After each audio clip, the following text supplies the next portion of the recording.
Welcome to the Shock Your Potential podcast with your host, Michael Sherlock. We all have potential, but sometimes we need inspiration to get us to our peak performance. Whether you are starting out in your career, ready to move up the corporate ladder, or taking the leap into entrepreneurship, Michael's guests provide powerful tools and resources to shock your potential. Shock Your Potential is a global professional development training company committed to your unique journey. Learn more about us today at shockyourpotential.com. Listen in to today's expert.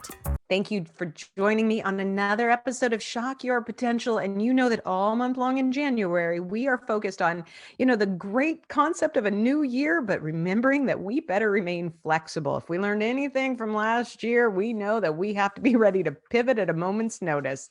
And joining me today is someone who has an expert opinion on many things related to this, especially how to look at pivoting where you are from a sales perspective. So my guest today is Kenney. He's a master sales coach, $1 million business owner, and sought after wealth mentor, which I love that term. I love anybody who's going to mentor me. I love it. Bring me more money. He teaches, now listen to this. For those of you guys who are in sales, you're going to love this. He teaches undercover superstars, which many of you know what that is because you're there, and teaches them how to break their money rules and rapidly accelerate their income and live with uncommon freedom and choice. So he is also someone who speaks around the globe. We are going to have a great conversation. Chris, thank you so much for joining me today. Oh, it's a pleasure. Great to be here. I love reading people's bios because there's always so many fun little tidbits like that. And I think it's really important. One of the things that I got from your bio is, that many of us have hangups somewhere when it comes to money. And often with salespeople, that can be a real challenge. I can't wait to pick your brain, but I just gave a little brief intro. Let me let you introduce yourself, your business, and tell us a little bit about how you help people to shock their potential.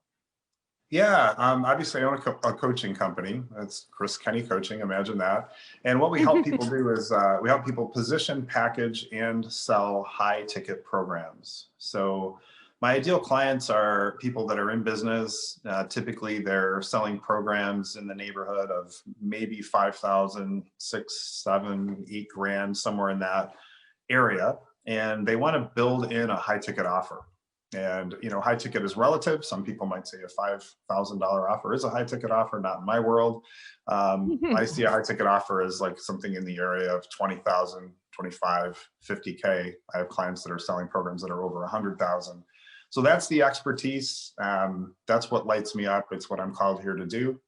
And it's also a game changer when it comes to believing in yourself, when it comes to your confidence. There's also a much higher level skill set required to hop on the phone and sell a 100K coaching package. So you have to be pretty sound with your skill set, but you also have to be sound with who you are and how you're being when you show up in these meetings, and being able to hold yourself, command that fee, and own it fully. So that's it in a nutshell. That's what we do. I love it. And it's, it's really interesting to me today. I love interviewing people who do coaching. And I always say I never call myself a coach, but I am a coach in many, many ways in what I do too, not in the same way. But the evolution of coaching today versus when I first had somebody talk to me about it 20 some years ago is really fascinating, because I think that we are realistic that, especially as entrepreneurs, you may need coaching, and many people do need coaching because you have that outside accountability partner, but somebody else to help you, get skill sets.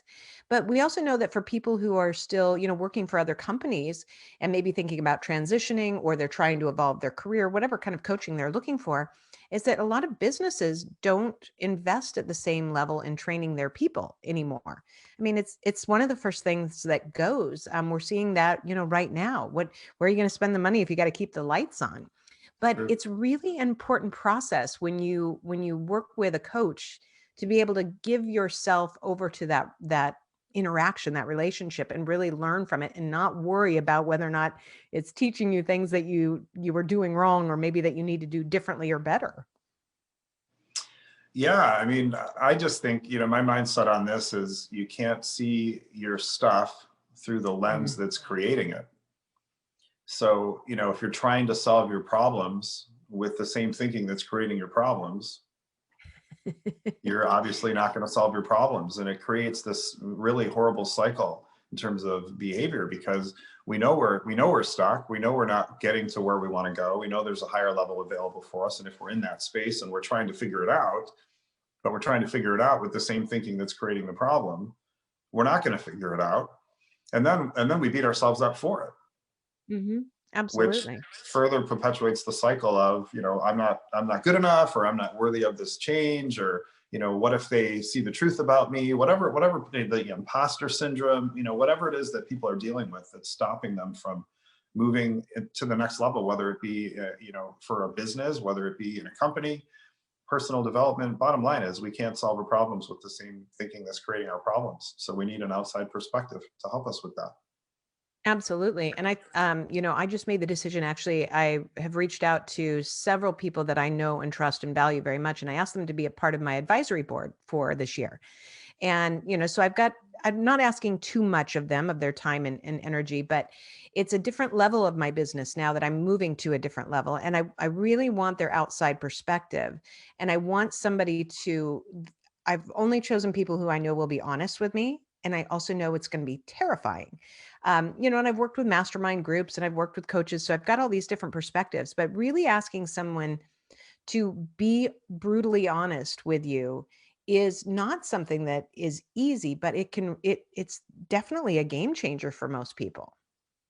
Yeah, and one of the things I tell clients is your willingness to be totally honest is one of the things that's totally important. And I think one of the Mhm. biggest enemies in sales conversations is the need to be liked, Oh, because yes. it prevents people from asking the questions that need to be asked, from going as deep as they might need to go in the enrollment conversation. It prevents people from calling people out when they need to be called out. Um, so I think it's a huge problem. And I think the other thing that's true is people will pay a tremendous amount of money for someone to tell them the absolute truth. And that's something that I think is missing oftentimes. People do, they'll hire coaches and hire consultants, but if a coach or consultant that you're hiring isn't absolutely sure of themselves, confident, willing to be bold, I mean, you're going to be paying a person to sort of speak to you in a way that's glazing over truth, because they're Hmm. kind of doubting themselves. So I just think Yeah. people will pay a lot of money for somebody to speak to them that directly. I know I will. I mean, I want to be called out. But if you're doubting yourself and you're not willing to call me out because you're intimidated, or because you're worried that I'm going to like you if you call me out, or what's going to happen, or if you're coming from scarcity and say you're coaching me, and you say something direct, and now I'm going to get aggravated. Am I going to leave as a client? And oh, that's going to put you in a bad financial spot. And then there's all this garbage that Mhm. can come in. So I just think we have to be really, really careful with who we hire in Yeah. that way. But what I'm saying is, people will pay a lot of money for somebody to tell them the truth. It's absolutely true. And I know you deal a lot with people and their kind of hesitancy to really deal with money and talk about money and embrace it, especially with high ticket items. I spent a lot of my career in the hearing aid industry, which I think I would say it's so sexy. Believe me, Yeah. we sold a product that nobody wanted at a price tag nobody wanted to pay. And as I was coaching, the frontline hearing aid salesperson, the audiologist or the hearing aid dispenser, it was always clear to me who had money hangups. And so, you'd have to kind of sometimes go around it a little bit to get them to try and understand it and see and recognize it themselves, until you finally said, look, Chris, let me tell you, every time I watch you in the sales presentation, and it gets to the point where you have to say, this set is $7,500, you panic and backpedal. And you start talking too much, and you're like, but we also have the one at 5,000. We could get you an entry one for this one. We could do a refurbished one for Yeah. 799. And The verbal that's vomit just starts coming. Yeah. exactly, instead of say, here's the price, put it out there and let it sit. You know, don't judge it. Don't judge yourself. Don't judge their reaction. Just put it out there. And then let's get comfortable with how you're presenting. So I can imagine, dealing with people saying, I have trouble selling hearing aids to people who need them, without a doubt. that you must run into a lot of that same kind of thing with people who want and need to sell high ticket packages, but still have some of that hang up in there. How do you help them get through that? Well, the first thing is remembering that price is only expensive because it's being compared to something else. Price is only expensive because it's being compared to something else. So as a seller, what you have to become incredibly skilled at is controlling what your potential client is comparing you to. What are they comparing you to? Because 7,500 is only expensive because it's being compared to something else. If you haven't asked the right questions throughout the sales conversation, if you haven't created the gap between, where they are in their current situation and where they can be with the product, service, or program that you offer, if that gap hasn't been established and that gap hasn't been stated to you by them, not by you, then you're going to run into a price objection. So that's the first thing to understand when it comes to that. The second thing is be willing to do something radical when it comes to your money, right? You have to understand that your current money rules are creating your current results. Yes. And if you want to make more money, you have to be willing to break your money rules. And if you're not willing to break your money rules, you're not going to make more money because, again, your current rules are creating your current results. That's just truth. So you have to become totally clear around what are my money rules. That's step one. And then to start to systematically break your money rules. And that's what it is. And then have the support that's needed when all the head trash is coming up and, all the worthiness issues are coming up. I remember my first example of this when it was back in 2008, I was mentored to raise my rates. And at that time, I was charging $400 a month for coaching. Oh, $400 a month. That's what I was charging. And I was mentored to raise my rates. I'm giggling at that. Right? I know, $400 a month. And I thought I was, this is really funny, Michael. I was charging $300 a month, right? And I got coached to raise my rates. And I went, yes, $400 a month. I'm rolling. Now I'm a rock star. I'm a baller now. I'm balling at $400 a month. So I got mentored to raise my rates to $2,500 a month, right? Which to me was like this massive train wreck of, oh my God, nobody's ever going to pay me $2,500. So I was paying the mentor and I was paying the mentor a lot of money. And what ended up happening was I ended up running out of money. I even bounced my health insurance. So I went from, I want to quote the higher fee to I have to quote the higher fee. So moving from a want to a have to is important, changes everything. So I quoted the fee and I did exactly what you just said, where I developed the verbal vomit. Well, I've got this and this, and you get this and this, and just one go to talk. The person, here's what I actually do. This is funny. I teach high ticket sales now, multi 7-figure business owner. I muted myself. I was vomiting so horribly on this person and I realized it. So I literally hit the mute button. And because I quoted the 15,000 and I feel like I was kind of crawling under the table as I quoted it. Right. And because that's what it was, 2,500 a month, 6 months, 15 grand. And she said, let me think about it. So then I went into this massive rant on let me think about it. And she finally said, Chris, she said, stop it. She said, I don't have to think about it, whether I'm doing it. I have to think about which credit card to put it on. And then she paid me in full. And this is what happened, right? But the reason I'm bringing that up is because my first thought at that moment, because I gave her a 10% discount for the pay in full, right? It was $13,500. My first thought when she said yes was, oh my God, this woman is absolutely insane. She's about to pay me $13,500 for coaching. Now, that's what I mean. That's what I'm talking about. That was a radical shift for me to spit that number out. And then here's what happened. She said yes. I coached her for the 6 months and then she renewed for another 13,000. And then you said, she's really crazy. Then I went, my gosh, she's totally insane. But what I'm saying is that experience of her having that kind of return allowed me to grow into the belief around the money. Yeah. But the challenge is people want to believe in themselves before they quote the fee. Yeah. You have to be willing to quote the fee before you 100% believe that you're that valuable. Yes, And I then agree with that. you grow into it afterwards. That's how it happens. And that's why I tell everybody one of the keys to understand here is, I think one of the keys to success is the willingness to move forward in faith. Mm-hmm. It's faith. The bridge between the physical and the spiritual is faith. The physical is what you have now. The spiritual is what you want. The bridge that gets you there is faith. Mm-hmm. Right? It was a leap of faith for me to quote 15,000 when I didn't quite believe I was worth 15,000. But that leap of faith allowed me to grow into the belief. Mm-hmm. But I had to take the leap first. We have to understand we're trying to move into places with money that our mind has no frame of reference for. Yeah. So if we keep pulling from our database that's in our mind around money and making our decisions from there, we're going to create the same result that we're currently getting around money, right? You insert faith, that's when you can start to break through, because again, there's no data in the mind right now that's going to support you quadrupling your fees because you haven't done it. It doesn't exist. So you I'm going to have do it to right quote, after we're done. you have to quote it first and then grow into it. Yeah. That's what happens. And until you're willing to take that leap, oh my gosh.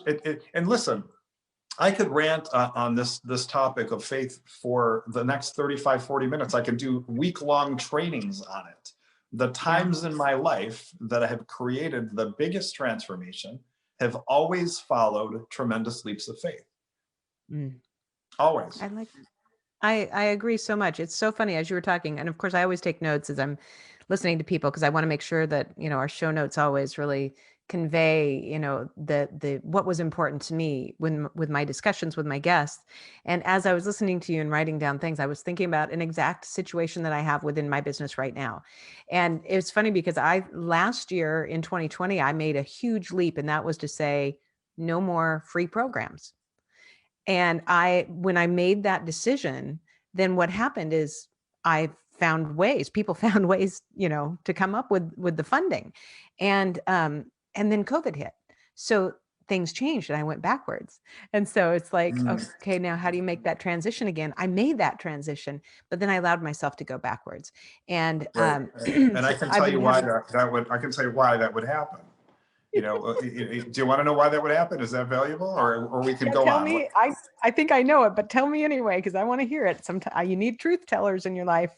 Well, I mean, it happens because you're basically dealing with all your subconscious programming.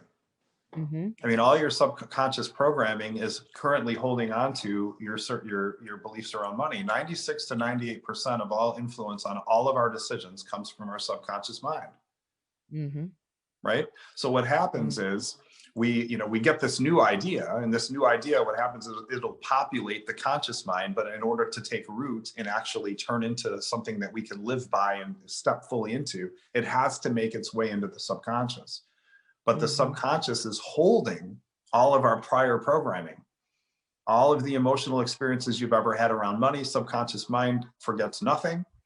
So what ends up happening is you step forward, but the old programming is still running you. So then you step back, and then you step forward, and then you step back. You think about this in all the different areas of life. It happens with money all the time. It happens with physical fitness. The gym is probably full right now.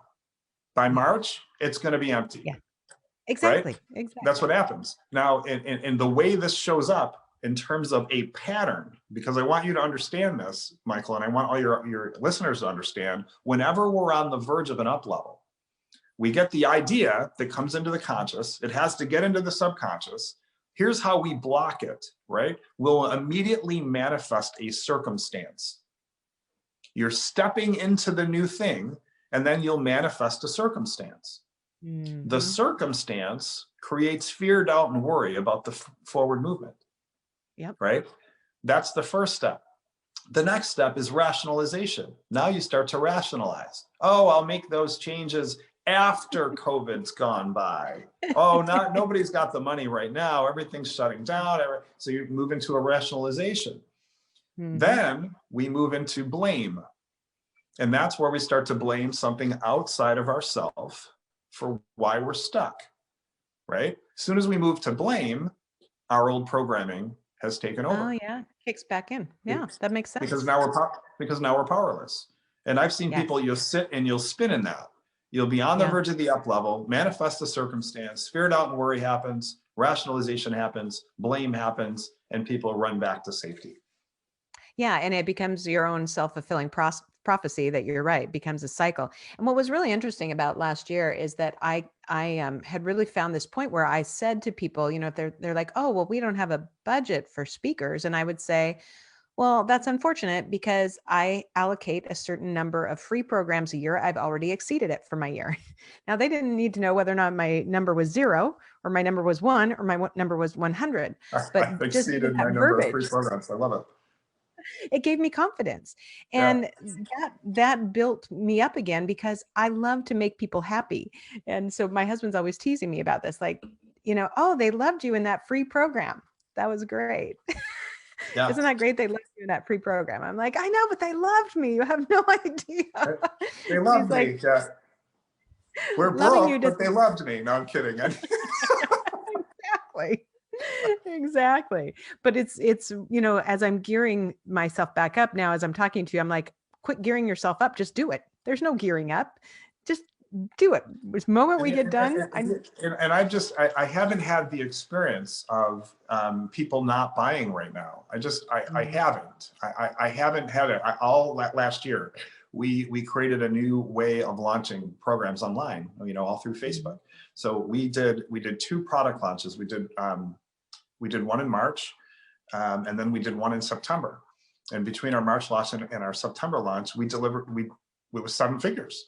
I mean, it was 7 figures in business during the heart of the pandemic. But I just think part of that is coming into the experience with the belief that you can find buyers. Yeah. And I think that's true. And I love that. And I know we don't have a whole lot of time left, but, you know, the theme for this month is, you know, it's a new year. So, you know, we all like to mentally have that new start. But, you know, being more flexible, being more open to see it's not one or the other. You know, in fact, when COVID hit, and I had a great lineup of programs, many across the globe last year, and they've been reallocated. They're coming, you know, things have happened or they are still happening. So that's good. But there was this sense first of like, oh, well, then I'm losing everything. Oh, you know, so you have a pity party. And then, you know, after a little while, I said, well, I can't keep having a pity party. So I did a pivot and we launched an app. So for different training programs that it's going directly to consumers. So it was a big shift. And it's been a lot of fun.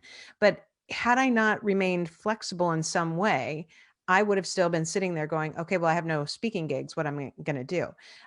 You know, what are your tidbits or any little pieces of advice for people on making sure they keep that flexibility in their mindset? Because, you know, stuff's going to happen, whether it's a pandemic or it's, a hurricane or a tornado or, you know, something. How do you encourage people to keep that flexibility so they don't let things get in the way of their success? Well, I just think we have to remember that what we have to control what we can control, first of all. So stop trying to control things that are outside of your control. Because, you know, I always tell people it's not what is that creates stress. It's our argument with what is that creates stress. True. And our argument is based on the meaning we're attaching to what's taking place in our experience, right? Something happens and then you attach a meaning to it. We are meaning-making machines. And what we choose to make things mean is going to be very pivotal in terms of our ability to be flexible. So when something happens, you have to take a conscious look at what am I making this mean? And you're always going to be making it mean something that's attached to your current sense of self, like how you see things and how you view things. So you have to like almost step above or outside of yourself and look at, what am I making this mean? And could it mean something else? What else could I choose to make this mean? Because it's the meaning that you're choosing that's creating your stress. It's the meaning you're choosing that's creating your overwhelm, right? When the pandemic hit us, what I did as the leader of this company is I said, and I delivered this to myself, and then I delivered this to my team. This is an opportunity for us to define a completely new way of doing business. And we may never get this opportunity again in this lifetime. And we have to decide as a team to whether or not we're going to actually turn this into lemonade, or we're going to sit here and we're going to talk about the lemons. Yeah. And what we completely did is we redefined as a company how we do business, because I, similar to yourself, was a person, Michael, who was speaking on stages all over the place. And that's how I was filling my practice. Yeah. And as I was watching my clients fall off, because their clients couldn't pay them, so they couldn't pay me. Right. We pivoted and we moved completely into online marketing, and we redefined how we do business. So we saw it as an opportunity, but that was because we were looking at, what are we making this mean? And it's very empowering to understand that we don't have to be victim to these times when we pivot, because we control what these things mean. And it's how we respond that will determine our results. It's not what's happening, it's how we respond to what's happening, and we're in control of that. I love it. Absolutely. I think you're absolutely right. And that was, for me, when the day happened and I went, okay, I know, to that point, 95% of my business income came from me speaking on stages. And I thought, well, all the while, the last 5 years, I've wanted to build an app so that the people I connected with, I had another connection to. And so I'm like, well, here's your chance, Sherlock. Universe has delivered. Guess what? You got a lot of time on your hands right now. Right. Guess what you're doing tonight? You're staying home. Guess what you're doing tomorrow? You're staying home. Staying at home. Exactly. That's right. Oh, Chris, my gosh, this has been fantastic. And I know we're nearing the end here. We'll have all your contact information on our show notes, but just in case somebody wants to type in right now and find you because they can't wait to hire you, what's the best way for them to find you? Well, website is chriskenneycoaching.com. That's chriskenneycoaching.com. And Kenney is Kenney. So don't forget the second E. And then also Facebook. I have a really active private Facebook group. It's called Sales Mastery Inner Circle. Sales Mastery Inner Circle on Facebook. Pop that into the search. Hop in. You'll have to answer 3 questions. You'll enter the group. I do a live show in that group every single Thursday at 1 p.m. Eastern. So there's lots of free content. There's free laser coaching sessions in there.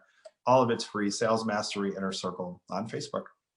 Excellent, Chris. Thank you. Before we go, do you have any last words of wisdom or pearls of advice for my listeners and viewers? My gosh, just remember this. Everything's happening to us for a reason, and it serves us. And if we choose to look at it that way, we start to ask different questions in terms of, hey, how does this serve me? How does this serve me? How does this serve me? And that can keep us happy, can keep us driven, motivated, moving forward, even when we have to pivot. Excellent, Chris. Thank you so much for sharing your expertise with us today. My pleasure. Thank you for joining us on another episode of the Shock Your Potential podcast. Learn more about us today at shockyourpotential.com, including details on Michael's 2 best-selling books. Tell me more, how to ask the right questions and get the most out of your employees, and Sales Mixology, why the most potent sales and customer experiences follow a recipe for success. And as always, don't forget to subscribe, rate, and like us today.